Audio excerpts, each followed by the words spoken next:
This is Meow by D.I. Jolly, and it's part 1 of 3.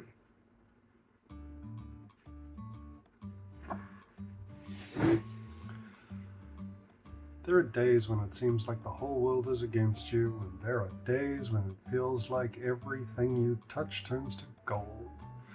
Then, sometimes there are days that hit you like a train out of nowhere, and no matter what you do or how hard you try, chaos stays set to 11.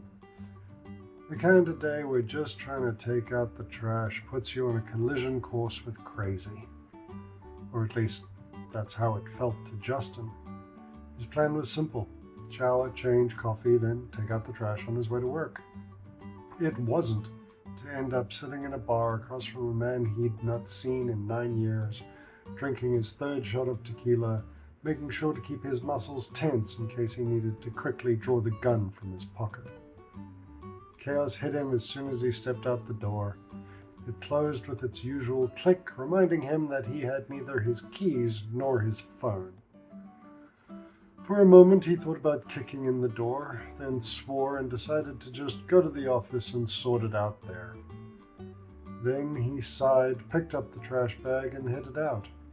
Standing next to the bins, seemingly waiting for him, was a man he'd not seen in a long time. Walter? Hello, Justin. How are you? Justin stepped forward, put the trash down, and extended his hand. This is fast becoming a day. I'm all right. How the hell are you? And what are you doing here?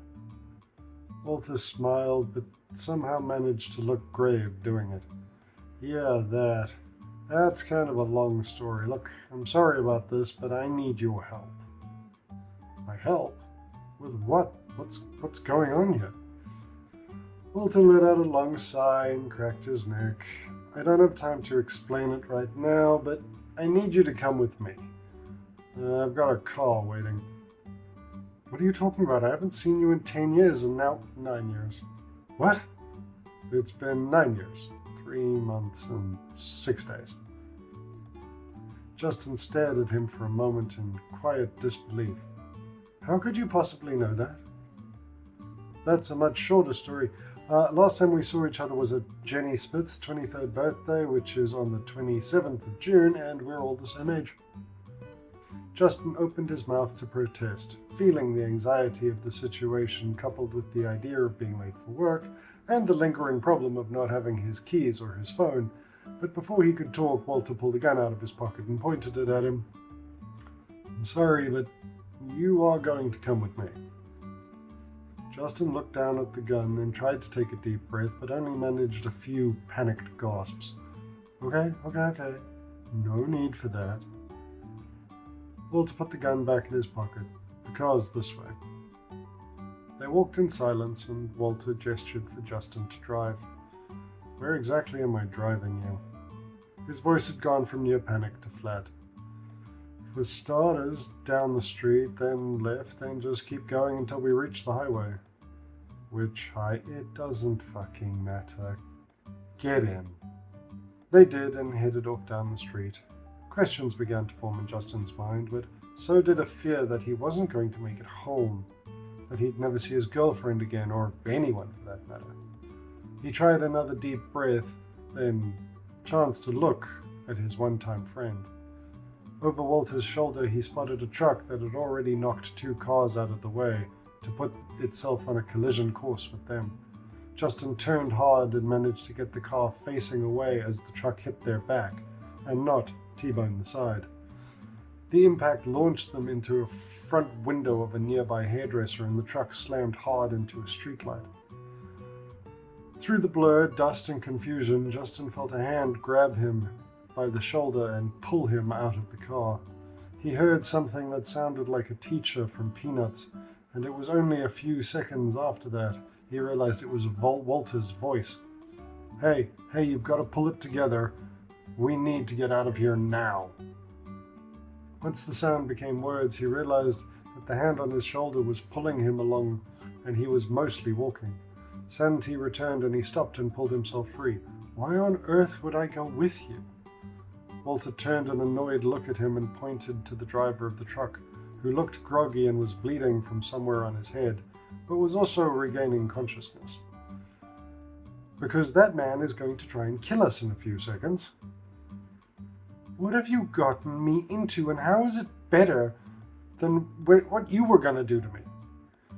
The frustration in Walter's face grew, and he pulled the gun out of his pocket and tossed it to Justin, who fumbled it a second but managed to not drop it. There, feel better? Now let's go. Walter turned and started jogging as best he could down the street, with Justin only a few steps behind him. They weaved through a few alleyways until Walter felt safe enough to stop and dust off. Then he walked into a 24-hour bar that looked like it had been drinking the night before and was now suffering a 20-year cumulative hangover. Justin realized he was still just holding the gun, so stuffed it into his pocket before walking in. Walter pointed at a table and went to the bar to get shots. What the fuck is going on? Walter lifted a small glass and waited until Justin picked one up himself, and they drank. It was cheap and nasty, and they both winced at the burn. I ran into Jenny Smith a few months ago, and we quickly started having a very wild affair. Turns out, though, her attraction for bad boys runs deep, and her husband is some kind of mobster or crime lord or, I don't know, Disney villain. Anyway, he's now trying very hard to kill me, but so far I've managed to not die. And why the hell have you gotten me involved? Walter lifted another shot and waited again. Justin frowned, but the first one had helped distract him from the growing pain in his shoulder. So he took another shot. I got desperate. I started trying to think of who I could get to help me. The police spring to mind? Justin's voice was borderline sarcastic, and it made Walter frown. There's a problem with that. He looked nervously around to see if there was anyone close enough to hear him, and realized that there wasn't actually anyone else there. I kind of killed the first guy who came after me. That's where I got the gun. Justin let out a long breath. Why me? Don't be thick, you're a lawyer. Justin's eyes narrowed. No, I'm not. Yes, you are. I checked you out on social media. I was looking to see if I knew anyone who could help, and I found you. Your profile says lawyer. Justin rubbed his face with his hands and reached across for another shot and drank it without waiting. I work for a tech company that makes an app which helps you search for rules in board games, which is called Lawyer. Walter stared at him for a moment, then reached for another shot. Justin let his focus linger on the gun in his pocket and felt an urge to simply shoot him. He could then call the police, tell them what had happened, and say it was self-defense. Besides, he didn't actually have to kill him. Then again, he could just leave.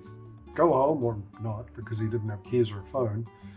Maybe the office, tell his boss what happened. Then he thought about it, and the more he thought, a hospital would probably be the best idea. Just then, the door behind him banged open, and he turned to see a large man with a bloody forehead step into the bar holding a large gun. He pointed it at Walter, who'd fallen out of his chair and was taking scared steps backwards. The man's voice came out hard and pained. Any last words? Walter stuttered a few seconds, then said, Meow? The man frowned. What? Meow? Your last words are meow? Walter swallowed, shifted his balance from one foot to another, and said, Meow? The man growled and rubbed his eyes, then started to say something to express his irritation. Seeing him close his eyes, Justin seized the moment and pulled the gun from his pocket, starting to pull the trigger as he tried to aim it at the man.